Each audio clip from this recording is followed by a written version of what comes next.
Bonjour à tous.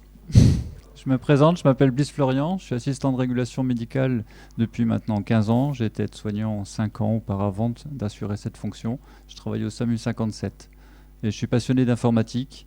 Donc c'est ce qui m'a permis aujourd'hui de préparer cet exposé. Je vous présente le premier robot que j'ai pu concevoir il y a 1 an. C'est-à-dire que c'est une approche qui va être pédagogique, qui va servir dans les CESU éventuellement. C'est ce qui commence à intéresser certains médecins et certains assistants de régulation médicaux avec qui maintenant je travaille. C'est un projet personnel qui n'est pas budgété, qui est juste le résultat de la passion du métier que vous partagez avec moi. Et c'est ainsi qu'on va commencer. Donc, la formule de Bayes, c'est une formule qui va calculer la probabilité d'un événement. C'est-à-dire qu'on ne va pas prendre la place d'un médecin, c'est pas notre rôle, c'est juste d'analyser une situation et d'être factuel. Donc, vous pouvez lire comme moi qu'il y a des données cliniques qui seront évolutives, qui vont améliorer la précision et la rapidité du raisonnement. Il faut que le mécanisme puisse ajuster constamment le plan d'action. C'est-à-dire que vous avez une situation initiale. Elle ne sera pas statique, elle sera dynamique, parce qu'elle va évoluer en fonction des éléments qu'on va rapporter au fur et à mesure. D'accord ? Une douleur thoracique, elle peut être traumatique, elle peut être non traumatique, elle peut être associée avec une difficulté respiratoire ou non. Ça, vous n'allez pas l'apprendre à T0. OK ? Donc il faudra au fur et à mesure qu'on alimente le robot. Donc qu'est-ce que ça permet ? Ça permet déjà de traiter rapidement des informations et d'évaluer la gravité. C'est-à-dire au moment T0, est-ce que la personne est consciente, est-ce qu'elle ne l'est pas, est-ce qu'elle respire, est-ce qu'elle est en état de mort apparente, et quel contexte est réellement lié à cette situation initiale. Donc pour ça, il va falloir repérer rapidement les urgences vitales et c'est notre métier. On ne va rien inventer, on sait déjà tout. Donc la prise de décision, elle va être assistée par l'IA. C'est-à-dire que en fonction des recommandations qu'on a, des référentiels métiers, on va pouvoir déjà prioriser, nous, à la place du robot. D'accord ? Et il va nous aider éventuellement en apportant des suggestions. On a un appelant qui ne parle pas français, il pourra traduire en temps réel éventuellement la bande, identifier des mots-clés, nous les rapporter et les intégrer dans le contexte. Ça peut aider à la gestion des appels non urgents. Or, quand je marque redirection automatique des appels non urgents vers des services appropriés, j'entends bien là l'éventualité où on peut avoir des serveurs vocaux, où on peut éventuellement demander des mots-clés, quel est le titre de votre urgence, est-ce que c'est une demande de secours, est-ce que c'est simplement une demande de pharmacie, les histoires un petit peu de débruitage qu'on a discuté plus tôt. Analyser les tendances d'appel, c'est clairement ce qu'on a eu pendant le Covid. D'accord ? Les syndromes infectieux qui sont hyper localisés, qui commencent à influencer notre démarche, c'est-à-dire les moyens qu'on a à disposition, la classe géographique, on va dire, démographique. Et donc à partir de là, on va pouvoir détecter certaines anomalies. Le superviseur, j'ai assuré 3 ans cette fonction, j'étais très embêté parce qu'on n'a pas de lecture en temps réel des choses. On est souvent, on va dire, avec le SAS à tous les endroits, sauf qu'on ne peut pas analyser la centaine de variables qui est en temps réel qui évoluent. Ou alors tu es sur les dossiers tout le temps, et je veux dire, on ne peut pas tout faire. L'idée, c'est donc de suggérer, en fonction de la disponibilité, des conditions météo, du trafic, tout ce qui va influencer sur la prise en charge des secours. C'est-à-dire que vous pouvez savoir que sur telle commune, par exemple à Thionville, on a des manifestations, il y a de la météo, il y a déjà tous les secours d'engagés sur tel secteur, donc le délai de réponse ne sera pas le même. D'accord ? Tout ça, il va falloir qu'on le prenne en compte. Donc, on rassemble les données. La partie initiale, c'est de détecter tous les mots-clés, d'accord, qui vont permettre, soit par l'analyse des bandes audio, soit par les observations que là, on va surajouter. Ça va contribuer au raisonnement, c'est-à-dire que les symptômes vont être traités comme vous l'imaginez un peu, comme un puzzle. C'est-à-dire qu'au fur et à mesure, pour être clair, que vous avez des renseignements, on va pouvoir affiner le contexte. On ne peut pas réfléchir, on ne peut pas demander à un robot de réfléchir sans définir le contexte préalable. Donc, c'était pour imager un petit peu tout ça. C'est comme un puzzle qu'au fur et à mesure, vous assemblez. D'accord? Si je vais trop vite, vous me le dites. Donc, évaluer avec précision la probabilité de chaque situation potentielle, en se basant sur une pondération qu'on mettra à jour constamment. Donc ça peut être un tableau de variables où dedans, vous allez définir qu'une douleur thoracique, si, je prends toujours cet exemple pour qu'on reste clair, si elle est traumatique, si elle n'est pas traumatique, elles auront des probabilités qui ne seront pas les mêmes plus tard sur le risque. D'accord? Voilà. Par exemple, un asthme, c'est non traumatique. D'accord? Mais ça peut être influencé, aggravé par un traumatisme, par exemple. Donc, le contexte doit être clair. Et ça nous permettra d'identifier la nature du problème par la suite. Je vous mettrai quelques images après.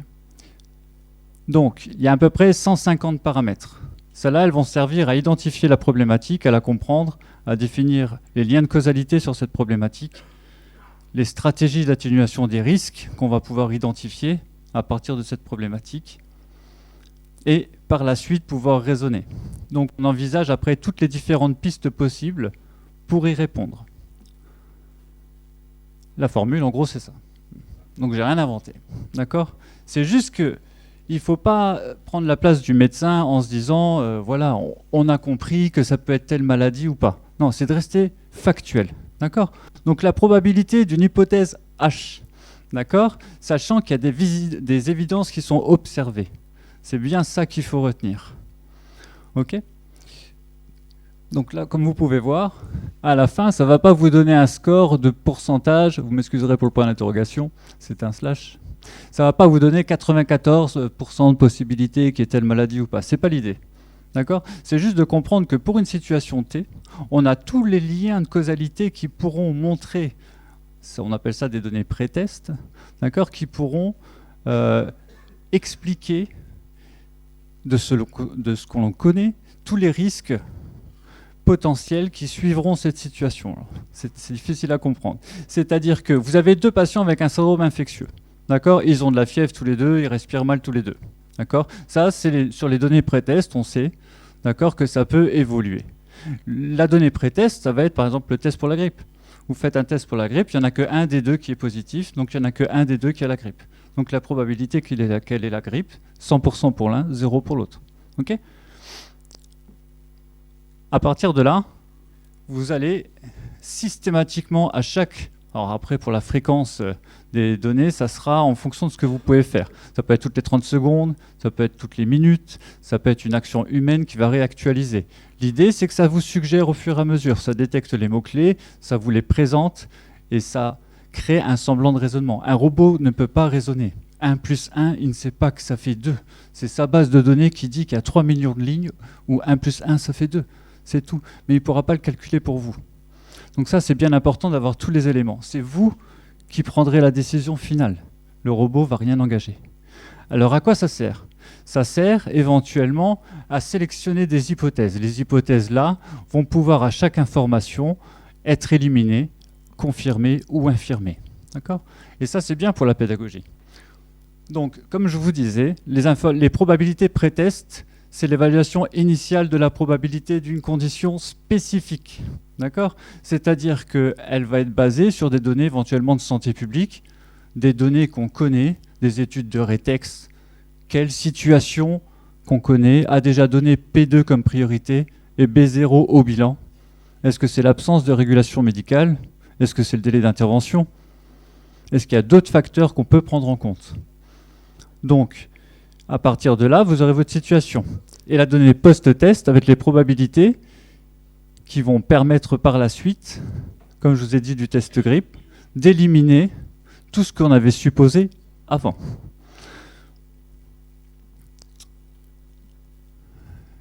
Pourquoi une situation, elle est dynamique? Il faut comprendre qu'une personne qui perd connaissance, la complication, ça pourrait être qu'il arrête de respirer. Le critère rassurant, c'est qu'il reprenne connaissance. Tout ça, on va pouvoir soit l'identifier sur des mots-clés, soit le voir, d'accord, avec l'aide de la vision. Donc quand je vous ai mis cette petite image, elle est très simple. C'est qu'en fait, vous pouvez étudier le squelette d'une personne, vous pouvez étudier son expression, son âge, son sexe. Ça, c'est les données qu'on pourrait par exemple mettre ou intégrer dans un drone, dans une caméra, peu importe. D'accord ? Donc l'idée, c'est d'affiner et d'avoir le maximum de renseignements.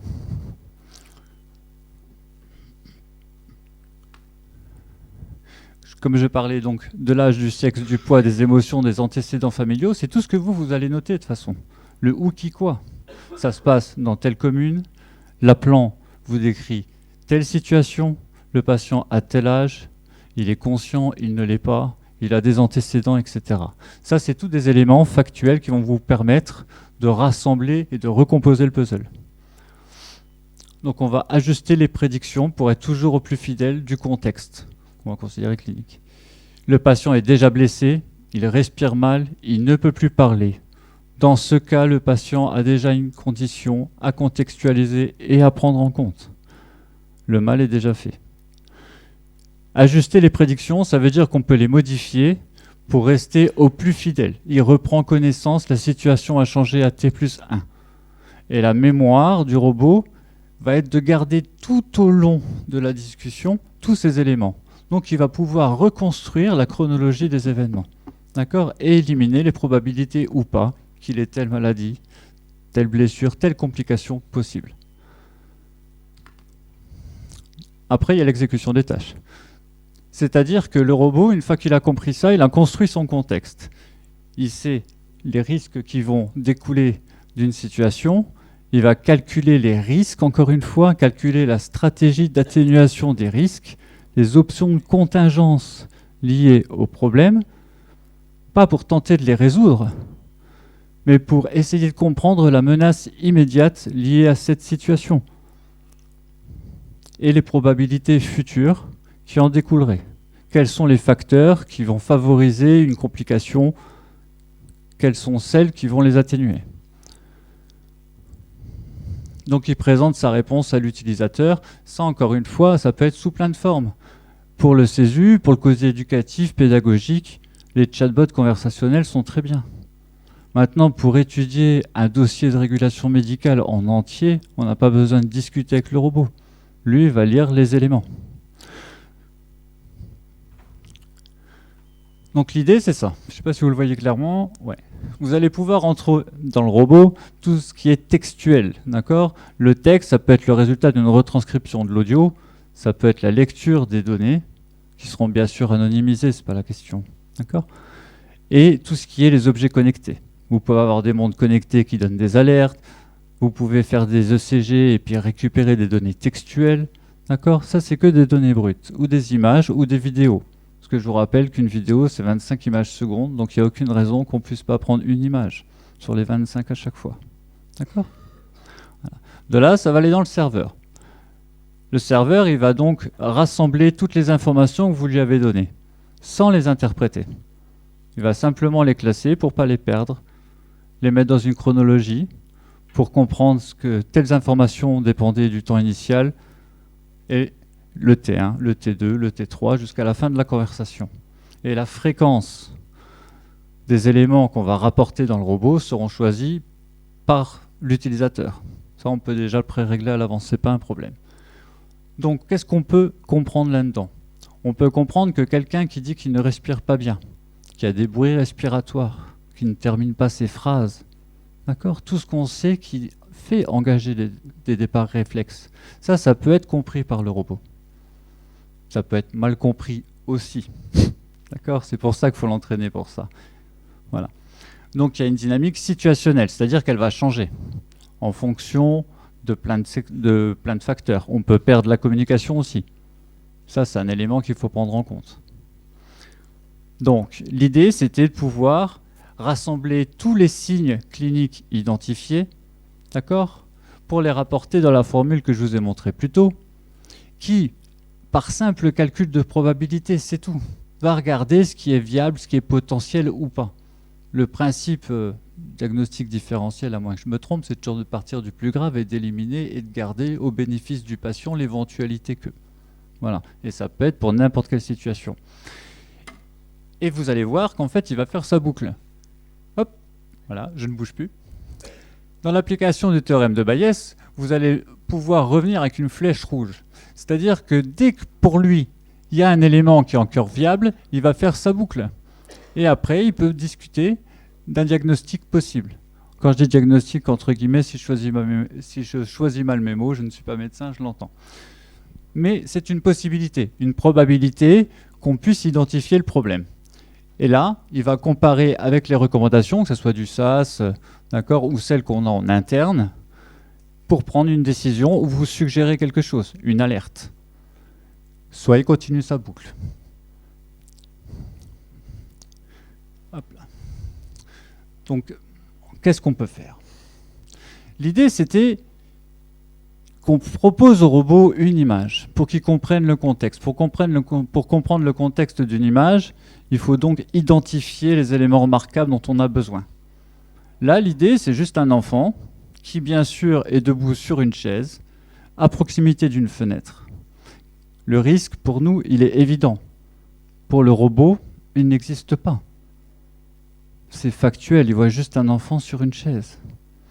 Donc, si vous lui permettez, comme là vous voyez personne, chair, c'est des éléments avec des outils open source qui permettent de reconnaître des choses avec le machine learning. On reconnaît la chaise, on reconnaît l'enfant, on reconnaît la fenêtre, et le squelette de l'enfant que vous ne voyez pas là est pris en compte, et le risque de chute en découle. Donc lui, sa réponse, ça va être qu'il voit un jeune enfant debout sur une chaise en osier. Apparemment, il est toujours sur l'éventualité. Il n'a pas de certitude. Pour lui, c'est des suggestions. D'accord ? De regarder à travers une fenêtre. L'enfant porte son pyjama, etc.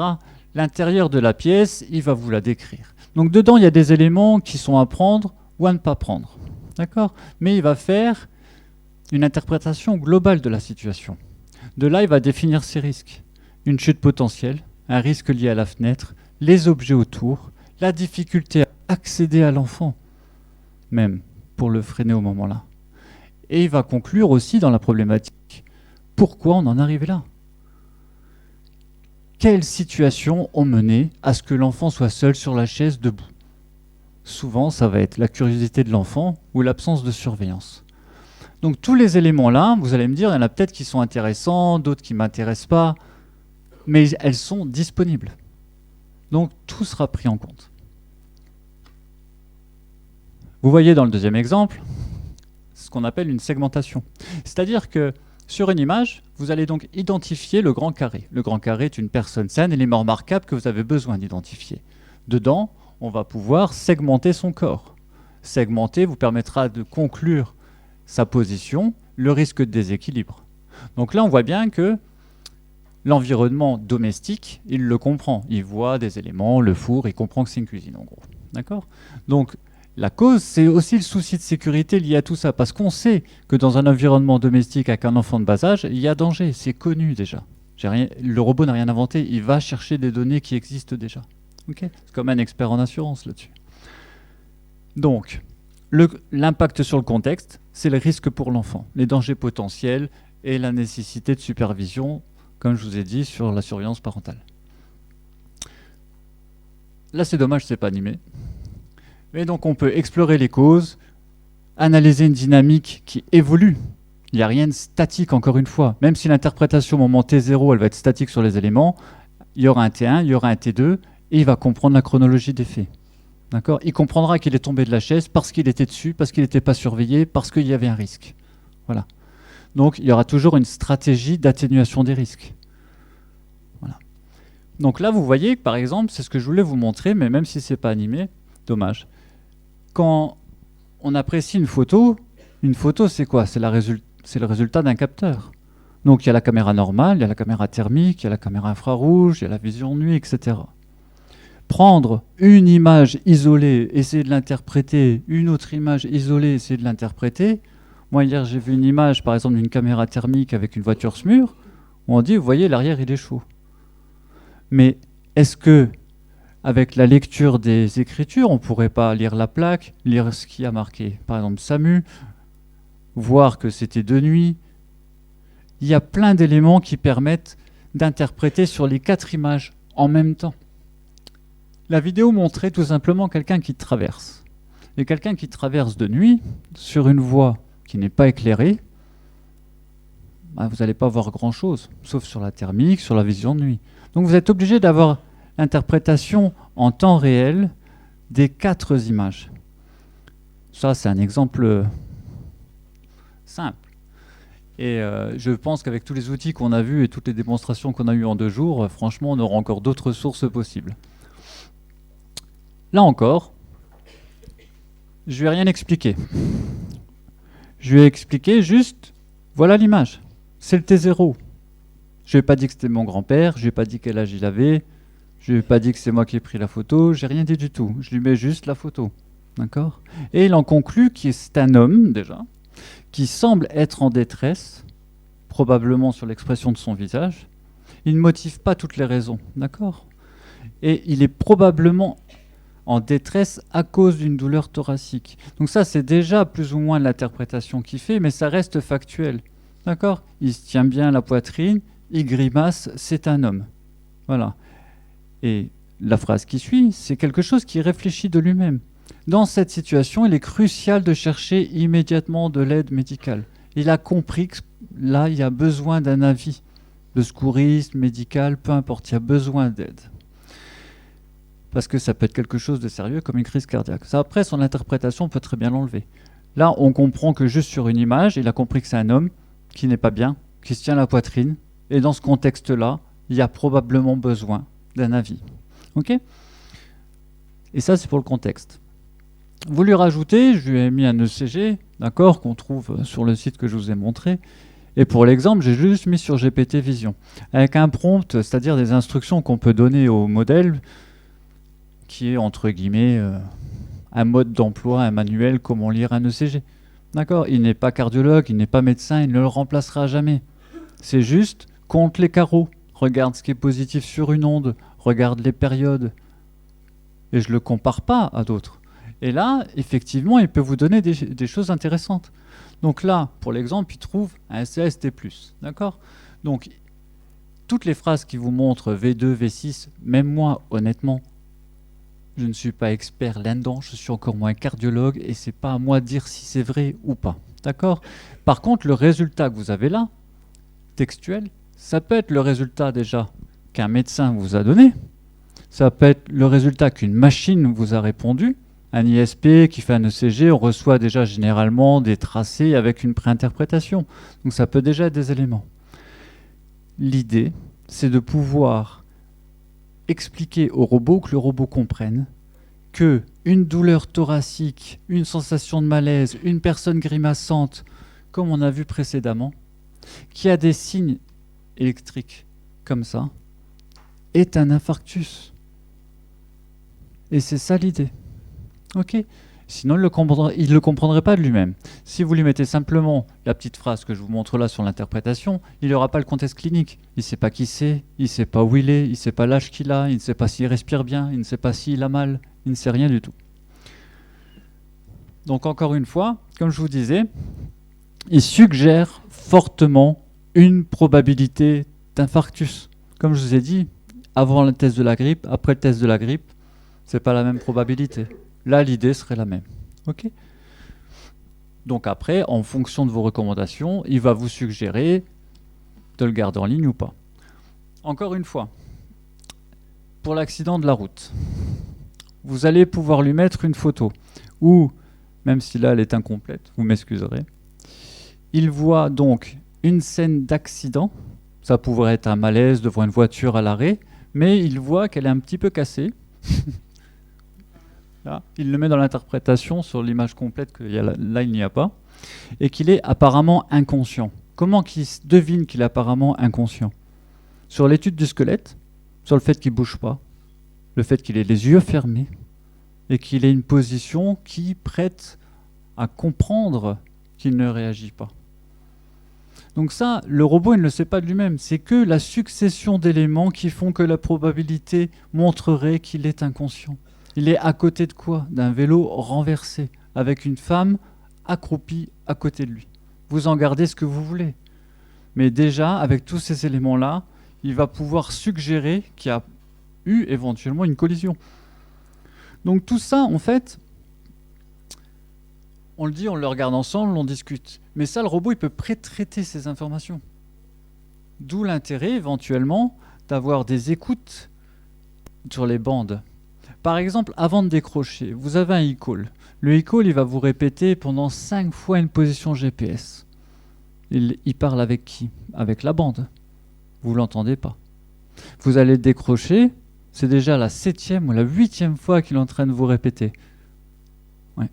Donc, lui, il va pouvoir comprendre, par exemple, sur les 5 fois où il vous l'a donné dans la bande, que la position a changé, que les données GPS que vous n'avez pas entendues ont changé.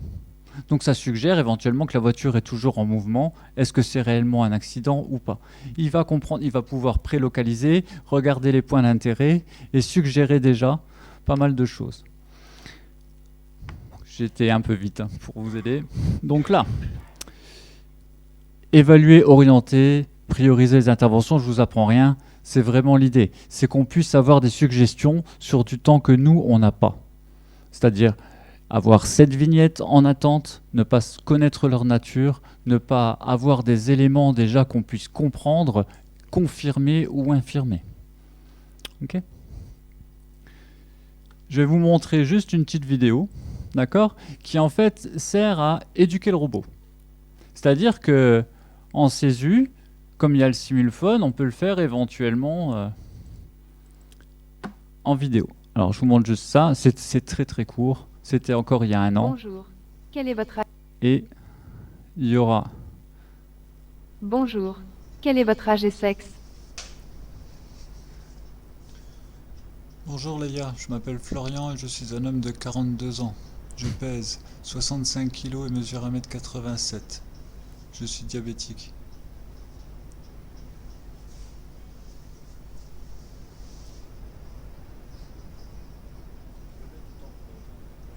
Quels symptômes vous amènent à consulter aujourd'hui? J'ai mal à la poitrine depuis ce matin que je suis rentré du travail et là j'ai du mal à respirer. Je suis un peu moite aussi.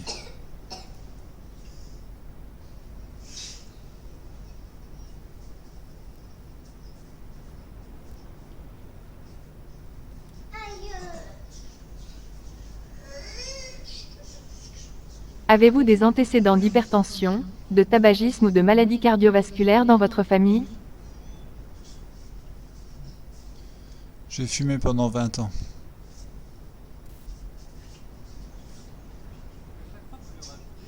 Chaque fois que vous lui rajoutez des éléments, elle réfléchit. Ce qui prend du temps, c'est la synchronisation labiale, pas le temps de réflexion. J'insiste. Appelez immédiatement le numéro d'urgence 112. Vos symptômes pourraient être liés à un problème cardiaque. Donc là, il comprend simplement qu'il y a l'éventualité d'un problème cardiaque juste sur une douleur thoracique. D'accord? Là, je lui mets Quel est l'allergène. votre âge et sexe? Je m'appelle Florian et je suis un homme de 42 ans.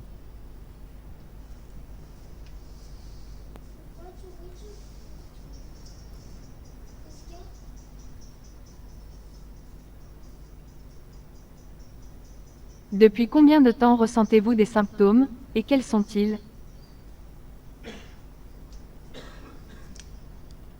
J'ai des plaques et des démangeaisons depuis que je suis rentré du restaurant, ça me gratte partout. Si vous m'entendez, c'est très faible.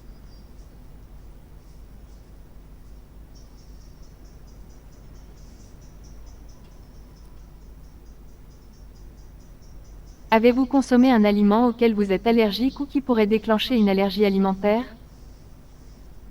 Je sais pas, c'était une pizza 4 saisons. Donc, juste pour faire une pause vite fait, l'idée c'est que on lui apporte des renseignements au fur et à mesure. Ça, c'est pas fait pour le tout public, c'est pas fait pour avoir des réponses rapides, c'est juste fait pour essayer de contextualiser encore une fois son raisonnement. Et là, même s'il met du temps, les éléments qui prennent du temps, c'est pas du tout l'analyse, c'est la synchronisation labiale parce que c'est une interface de jeu vidéo qu'on a adaptée pour faire un chat conversationnel. Ok ?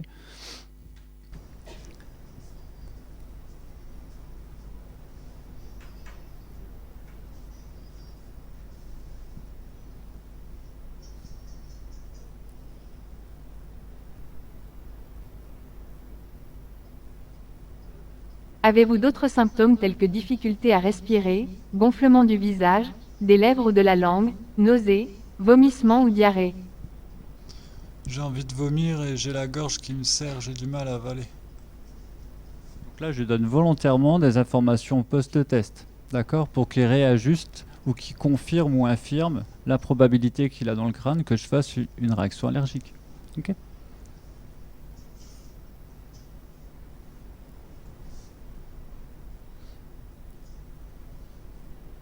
Appelez immédiatement les urgences, numéro 112 en Europe, 911 aux États-Unis, car vos symptômes suggèrent une réaction allergique sévère, comme un choc anaphylactique.